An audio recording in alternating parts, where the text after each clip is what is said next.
Om Swastiastu.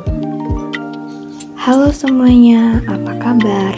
Di video kali ini, saya akan menjelaskan materi tentang peran pelaku ekonomi dalam kegiatan ekonomi mengenai interaksi antar pelaku ekonomi 2 sektor, 3 sektor, dan 4 sektor. Sebelumnya, perkenalkan nama saya Niputu Dea Oktaviani dari kelas 10 IPS 1, nomor absen 23 mata pelajaran ekonomi. Yang pertama ini ada perekonomian 2 sektor. Perekonomian 2 sektor disebut juga perekonomian sederhana karena hanya terdiri atas 2 pelaku, yaitu rumah tangga konsumsi atau masyarakat dan rumah tangga produksi atau perusahaan. Model arus perputaran faktor produksi barang dan jasa serta uang antara rumah tangga dengan perusahaan dapat kita lihat pada gambar berikut ini.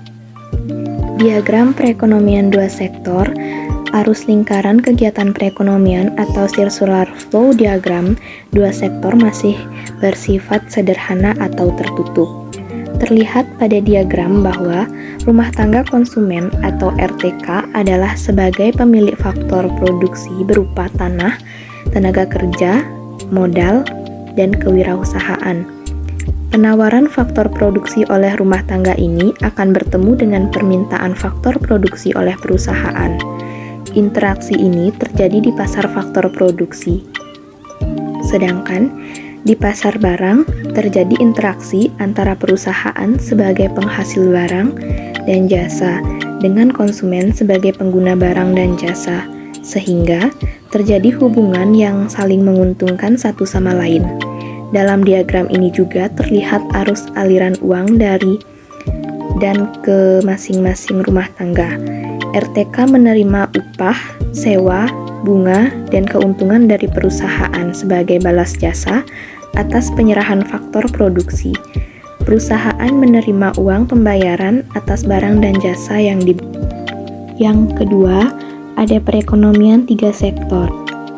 Perekonomian 3 sektor terdiri atas rumah tangga konsumen, rumah tangga produsen, dan pemerintah.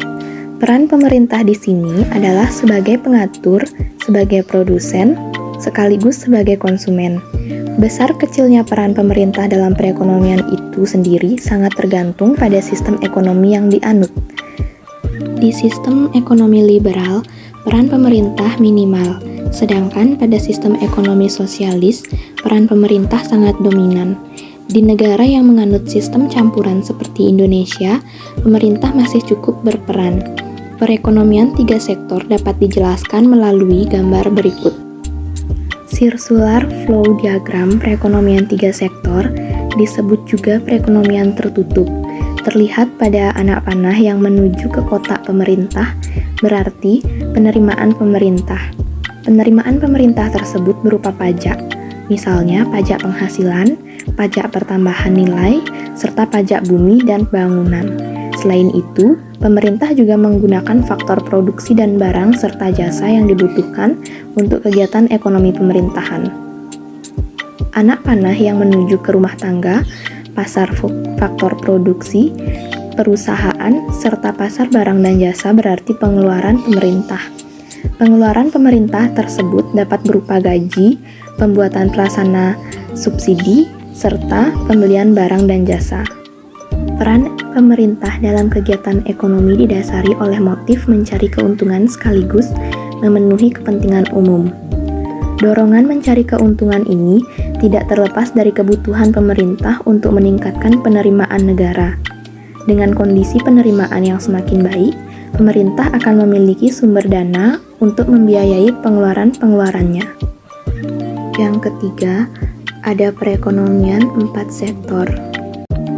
Perekonomian 4 sektor, dalam perekonomian ini kita akan melihat 2 kelompok pelaku ekonomi, yaitu masyarakat luar negeri dan pelaku kegiatan ekonomi dalam negeri. Dalam masyarakat luar negeri terdapat rumah tangga konsumsi, perusahaan atau rumah tangga produksi, dan pemerintah. Kegiatan kelompok pelaku ekonomi masyarakat luar negeri tersebut membentuk sistem arus perputaran kegiatan ekonomi. Kelompok pelaku ekonomi dalam negeri juga membentuk sistem perputaran kegiatan ekonomi. Jadi, Masyarakat luar negeri maupun pelaku kegiatan ekonomi dalam negeri terdiri atas rumah tangga konsumsi, perusahaan atau rumah tangga produksi, dan pemerintah.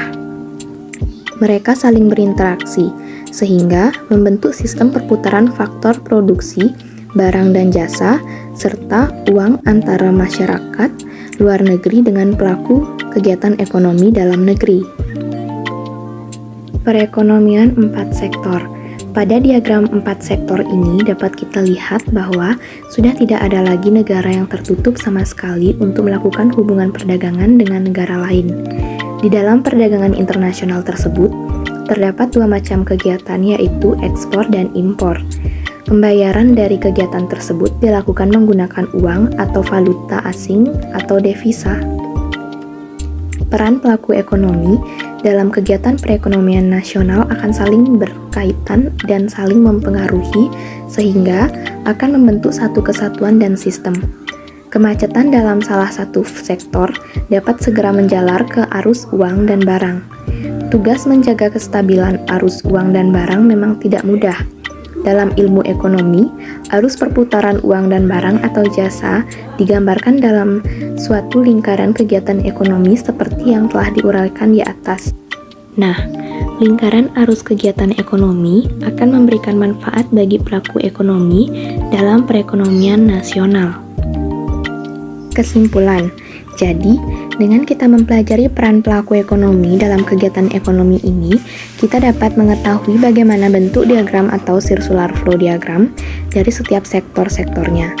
Serta, kita juga dapat menambah wawasan kita mengenai interaksi antar pelaku ekonomi, 2 sektor, 3 sektor, dan 4 sektor, dan kita juga bisa mendapatkan berbagai manfaatnya. Baik, sekian penjelasan dari saya mengenai interaksi pelaku ekonomi, 2 sektor, 3 sektor, dan 4 sektor.